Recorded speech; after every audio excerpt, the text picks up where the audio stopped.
Why does your scanner show the P0697 engine code? What does it mean?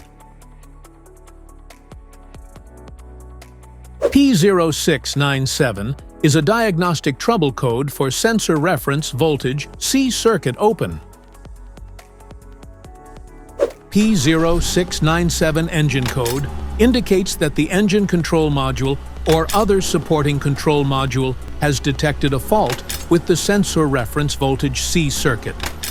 Under this circumstance, short-distance driving is permitted, but your vehicle should be repaired as soon as possible.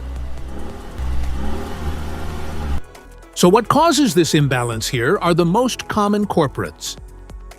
This error could be caused by these possible faults in your car. Wiring and connectors. Engine control module. Fuses. Each DTC code corresponds to a specific issue in your vehicle.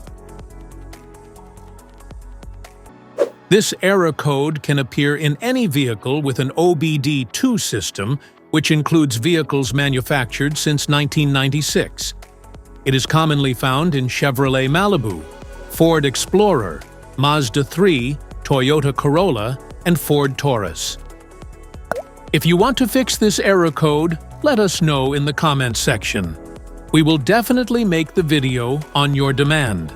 If you like this video, don't forget to subscribe to our channel. Thanks for watching.